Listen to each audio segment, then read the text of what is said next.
Okay, so apparently they're so happy, so unbothered, so in love, so secure, so completely fine that they had to write 3 separate posts this week about how happy and unbothered they are. Girl, nobody who's actually fine writes 3 posts about being fine. People who are actually fine are too busy living their life to explain it to strangers on the internet. And it does not stop there, because there's a tattoo involved now, timed a little too perfectly to be a coincidence, and a mystery woman with receipts nobody's fully explained yet. So buckle up, because we are about to break down exactly why this happy couple energy is cracking in real time, piece by piece, and by the end of this you might see this entire situation completely differently. Hey loves, welcome back to Celeb Spill, where the tea is never lukewarm, it's always scalding. Everything today is allegedly, reportedly, this is what's circulating online. Entertainment purposes only. You know the drill. We're not in a courtroom. We're just here spilling. And baby, there is a lot to get through today. A tattoo reveal with suspicious timing, a mystery woman with receipts, and a smoke detector that apparently knows more than either of them wants to admit. Let's get into it. So let's start with the apology tour nobody asked for. After a live stream that went viral for all the wrong reasons, you would think somebody might sit at home for a minute and reflect. Instead, apparently, the move was to book a flight, fly out, and stand next to a stage they weren't even invited to perform on. Because here's the thing, baby, when your damage control causes more damage, that's not a plan, that's a spiral. And the footage that came out of this trip did not help the case at all. There's video of her out there trying to perform along to a song, mouthing words she clearly did not know, in front of actual fans who absolutely clocked it in real time. She didn't just forget the lyrics. She forgot that being a fan requires actually knowing the words in the first place. And baby, this wasn't even her stage to begin with. She wasn't invited up there as a performer. She was standing near the performance, trying to look like part of the moment, and the internet noticed the difference between actually belonging somewhere and just standing close enough to borrow the lighting. And honestly, that's the tell, isn't it? You cannot fake familiarity. You either know the song or you don't. And when the cameras catch you faking it, that's not a bad night. That's a pattern of trying to force your way into a moment you were never organically part of. Think about it, baby. If you were truly a fan of an artist, truly invested, you'd know the words without even trying. That's just how fandom works. But when you're performing fandom for the cameras, standing there mouthing along and hoping nobody zooms in too close, that's not admiration, that's a costume.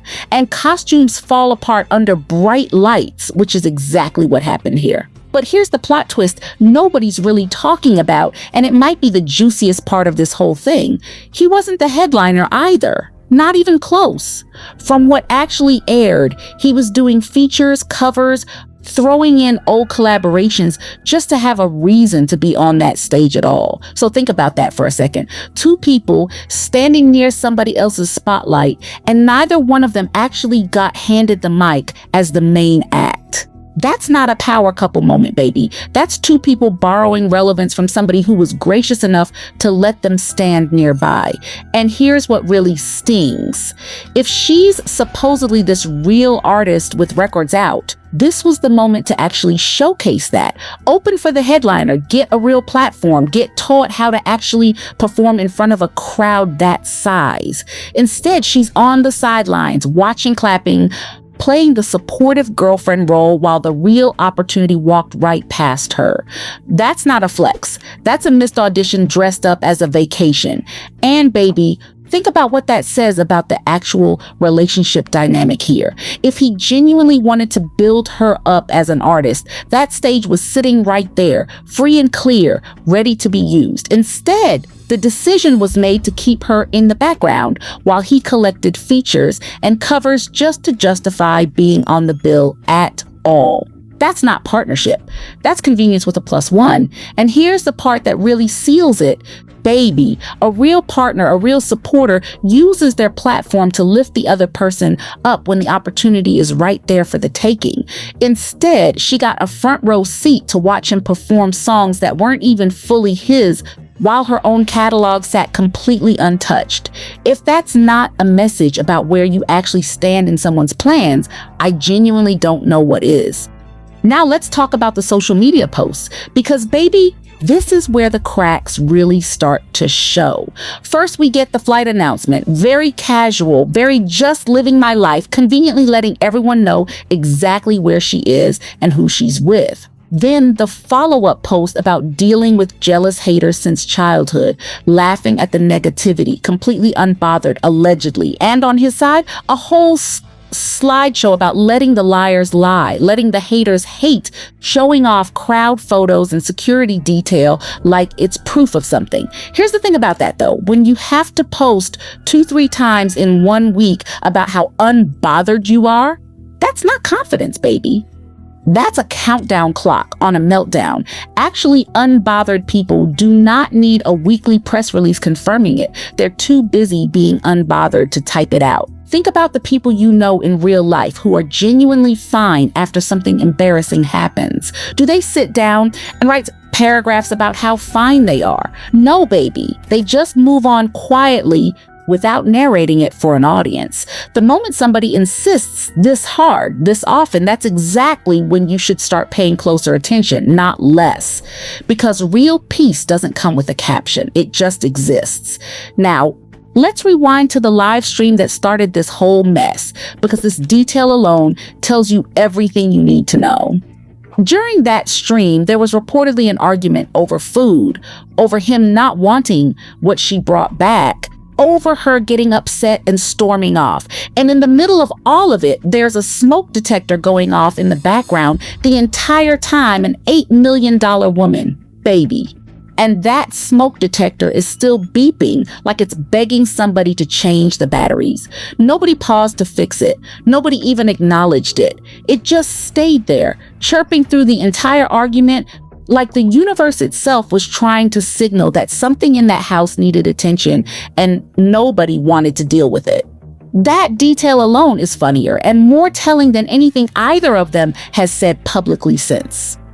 And honestly, baby, sometimes the smallest details tell the biggest truths. Not the argument itself, not the raised voices, just a tiny beeping sound going completely ignored in the background while 2 grown adults argue over leftovers. If that doesn't sum up the whole energy of this situation, I genuinely don't know what does. Now, here's where it gets interesting, because he keeps screaming fake news over and over about anyone criticizing this situation. But baby, here's the actual fake thing in all of this. The love story. That's the real fake news. Because if this was genuinely as solid as they're trying to sell it, there would be no need for weekly posts insisting it's real. Real things don't need constant advertising. Real things just exist quietly and let other people notice on their own. The moment you have to keep telling people something is real, that's usually the exact moment people start doubting it even harder. And baby, that's the irony of the whole fake news defense. The more you scream it, the more suspicious it sounds. Nobody who's actually secure feels the need to correct the narrative every single week. You just live your life and let the truth speak for itself eventually. The fact that it hasn't been allowed to speak for itself tells its own story. Let's talk about the fight itself for a second, because this is where things get suspicious in a completely different way. Funny how everybody's talking about the outfits, the celebrity guests in attendance, the Black Excellence headlines, the ringside atmosphere, and almost nobody is actually talking about the fight itself. That's not a coincidence, baby. That's a redirect. When the actual performance in the ring becomes a footnote to everything happening around it, somebody somewhere is very intentionally steering the conversation elsewhere. Add in the glove controversy, immediately handing off the gloves before anyone could properly inspect them. And suddenly, this isn't just gossip. It's a legitimate question mark hanging over the whole event. And when people started asking about sold out numbers that didn't quite add up, the response wasn't transparency. It was more distraction, more celebrity quotes, more positive reviews from people who clearly weren't there to critique the actual boxing. And here's what's wild, baby. When an event is genuinely great, people talk about the event. When an event needs help, people talk about everything surrounding the event instead. The outfits, the guest list, the vibes, anything but the actual substance.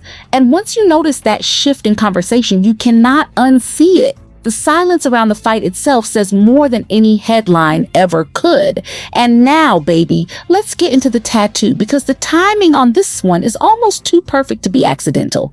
A brand new tattoo revealed on the exact same day as her biggest fight of the year. If this was really about love, why did it sit there unrevealed for who knows how long, only to magically drop on a day guaranteed to get maximum attention? That's not romance. That's a marketing calendar. That's scheduling a reveal the same way you'd schedule a product launch, timed for the moment the most eyes would be watching.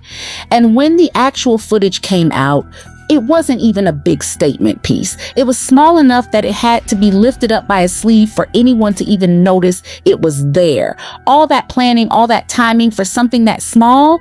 Baby, that's not confidence. That's overcompensation with extra steps. Think about what that actually says.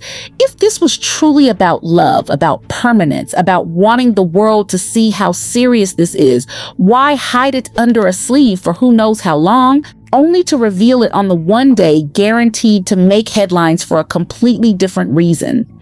That's not a love story unfolding naturally. That's a PR calendar with a heartbeat drawn on top of it. So let's bring this all the way back to where we started. They said they're happy. They said they're unbothered. But baby, happy people don't need a hype squad. They don't need a hashtag campaign. They don't need a tattoo reveal scheduled like a corporate rollout. And they definitely don't need 3 posts a week reassuring everyone that everything is fine. At some point, the performance becomes the tell. You can post the crowd photos, you can post the loyalty captions, you can even post the tattoo, but none of it changes what's actually happening behind the scenes in a house with a smoke detector nobody bothered to fix, during a relationship that apparently needs this much advertising just to stay believable. And that's really the whole story here, isn't it, baby? Every single piece we walk through today points to the exact same thing.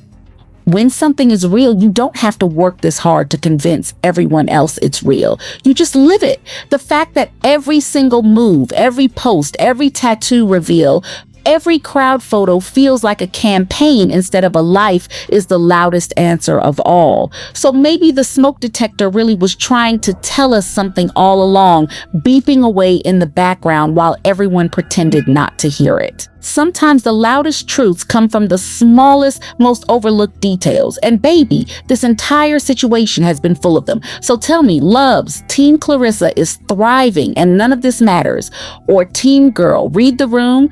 Because the receipts are piling up. Drop it in the comments below, because I genuinely need to know exactly where you stand on this one. Like, subscribe, bell on, so you catch it the second more tea drops. See you in the next spill.